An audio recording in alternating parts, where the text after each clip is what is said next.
Ndugu, leo naomba kuwaleta kwenye darasa fupi namna ya kufanya slabu. Wenyewe wanasema slabu kazi ya kuweka bomba. Tuna hatua ya awali. Hatua ya awali tunaita first fixing. Kwa naomba tuungane pamoja kwenye hili swala la leo la first fixing. Tutawaonyesha namna tatu za hatua ya awali ya uwekaji wa bomba kwenye slabu. Hatua ya kwanza tutachukua vipimo ili tupate distance nzuri ya namna ya kuweka bomba zetu pamoja na boxes zote zilizopo ndani ya slabu. Hatua ya pili ni baada ya kupima tutakuwa na ugongaji wa boksi. Hatua ya tatu tutakunja mikunjo kwa niaba ya kusambaza conduit zetu za umeme ambazo hizo ni bomba. Hatua ya nne tutafunga. Hatua ya tano tutawaletea slabu nzima kwa ujumla namna ilivyokamilika. Kwa hiyo twende kwa pamoja, tutaonyesha kila kitu. Naam, hatua ya kwanza ya kuchukua vipimo ili tugawanye slabu tupate vipimo sahihi tuweze kuweka pointi yetu. Hii ni pointi ya boksi, ni boksi ya taa.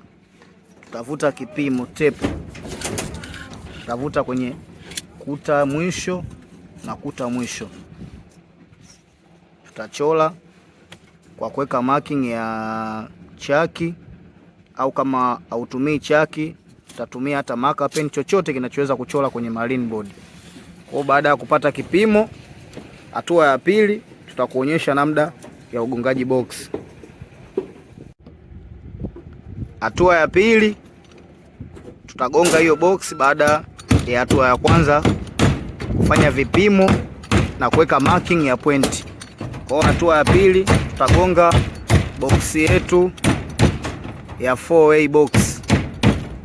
Ni box ya PVC ambayo yenye njia 4, na hizi njia 4 inategemea na pointi, tutumie zote au zitumike baadhi. Kwa hiyo ni hatua ya pili ya ugongaji wa box. Hatua ya tatu tutakunja bomba na kwenda kuifix kwenye hiyo pointi ya taa tuliyoiweka. Hii ndio hatua yetu ya tatu.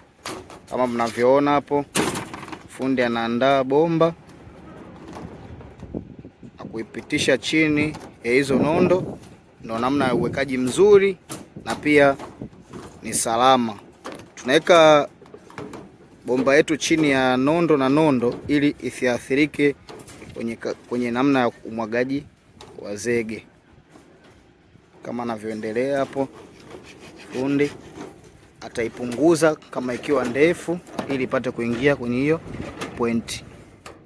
Kwa nini tunapaka hii gundi? Hii gundi ni tangent glue. Hii glue ni inatumika kushika baina ya bomba ni bomba. Mara hiyo gundi ni special kwa niaba ya bomba za plastiki ambazo tunaita ni PVC conduit pipe. Kwa baada ya kujoint hapo mpaka gundi ameirisha hiyo pointi. Kwa hiyo hii bomba yetu itaenda kutengeneza mawasiliano huko mbele na pointi nyingine. Kwa hiyo hii ndio namna ya first fixing kwenye ndani ya slabu au kwenye kazi